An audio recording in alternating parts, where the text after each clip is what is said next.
dalawa. Hindi ko din po alam yung mga amats talaga ng mga viewers natin. Diyan kakantukan ko talaga kayo. Bayad na ba yung bill? General ko! Mas ayun na.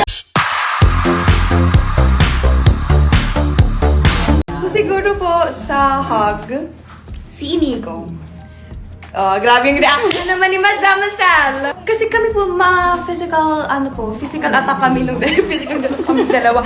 Pero physical touch po talaga yung namin, love language po ni Inigo. So kami talaga, kahit po ngayon paglabas po namin, so hug po siya. Holding hands naman po si Marco. Yes, si Marco. Yes. Sa date, si Anton.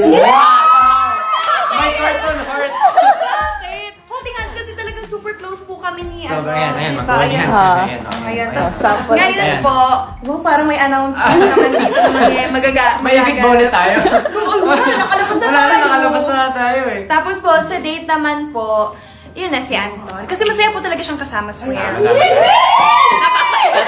Tatawa to pagkasama si Anton. Yeah! Meron din. Ano yung part ng King Marco kayong dalawa? Hindi ko din po alam yung mga amats talaga ng mga viewers natin. Diyan kakantukan ko talaga kayo. Bayad na ba yung bill? General ko! Mas Ayun si Marco, ikaw ang Nagulat din ako after, like, kasi nag-start yun nung paglabas natin, sabi ko, huwag ka nga naman, baka... Oo, nasuot ko yung damit. Nilalamig kasi siya noon. Nilalamig na yung tao! Sobrang cute, honestly. Like, nakakagulat. But it's really fun. Inigo, Marco, Anton. Hindi ko po alam. Hindi ko po talaga. Marco. Tanungin natin ang tao ba? Comment down below! Yes. Comment down below! Comment down below! Comment down below! Well, kasi nung pagbalik ko nga, grabe, nag-catch up talaga kami sa mga na-miss ko. Ako, bawal lang na ako magsabi ng mga nangyari sa outside world. Kaya nagkwento lang siya about dun sa mga nangyari inside nung wala ako. And ako naman, just like what I do with every housemate, syempre, gusto ko maging assurance ako ng mga housemates na they're doing great and umabot na sila sa point ng yun ng journey nila. Kaya sabi ko lang talaga is to push through and just keep on moving forward. At sinabi ko lang talaga kay Ashley na she's doing great and ipagpatuloy niya lang talaga. At grabe din yung faith niya. Lagi siya nagpe-pray and all. At meron silang pal eh. Meron sila nila Princess nila Ashley and then kaya ayun, I'm happy na they have each other kapag may mga nadadown sa kanila. So, nung nakabalik talaga ako, ayun, nag-reconnect lang din talaga ako sa lahat ng mga housemates at dun, sa pamamagitan din ng pagbabalik ko, dun ko rin mas na-deepen yung relationship ko with every housemate. Wow. That's nice. Isn't it, Carmel? Isn't it? Isn't it? Nice! Ano what I say? Ano what I sabi dito? Grabe! Isn't it? Nice! Hindi na po ako nakag ng matagal ni Crystal kasi kasi before pa po kami parang eviction, si Crystal po, naghahag na po talaga kami. Tapos sabi siya, kahit ano mangyari, ganito, hintayin kita sa labas, kung ikaw man, ganito. Tapos sila, sinasabi pa nila na, hindi ikaw, ganito, ganito. So, decision, ikaw ba si Papa Jesus? Tapos, sabi ko, hayaan nila, kasi ayaw po talaga nila akong maalis. Like, sabi nila, sana mag-stay ka, deserve mo ganito, ganyan.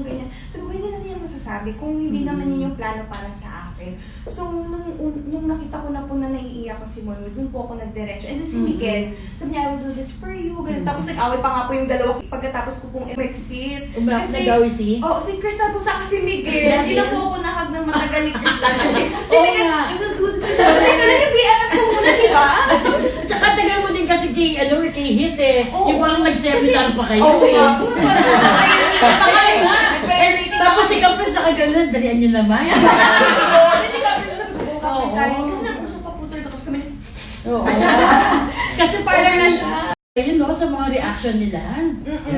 Lalo na po sa akin, kasi yung tinanong ko po talaga, yung pinaka-close ko po na si Crystal. So ako kailangan ko pong paghandaan, kasi mata-mata pa lang po namin, natatawa na kami. So ako parang, wait lang, so nung time na yun, parang bago po ako lumabas dun sa cortina, sabi ko, Lord, kapayun mo ako, parang magtagumpayan naman po namin ito, Jesus!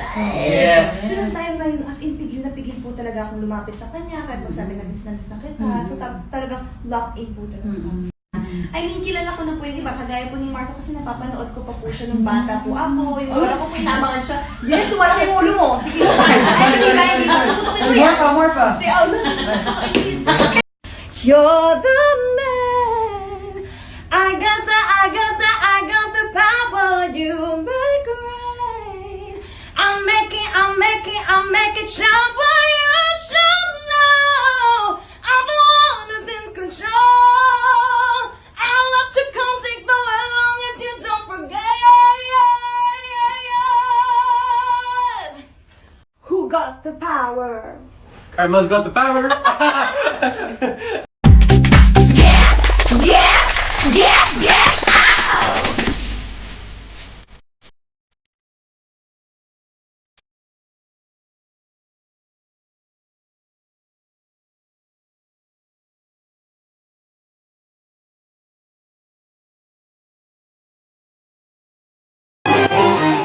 Pag-send ng cute na selfie sa housemate. Pareho. Ako rin. Carnal Anton mo. Yun. Oh, kay Anton. Okay. Nakita yung conversation nyo? Kahit naman. Uy, sumusobra ka na. Hindi. Hindi. Sabi mo na, wala. Talaga naman. Tignan mo, naiba na yung ngiti mo. Oo, ayun lang. Ayoko na. Wala talaga. Kung wala lang pala, edi okay na naman. Ano mo, sabi ko magkakapi tayo dito. Ay, sorry. Hindi guys, ano lang.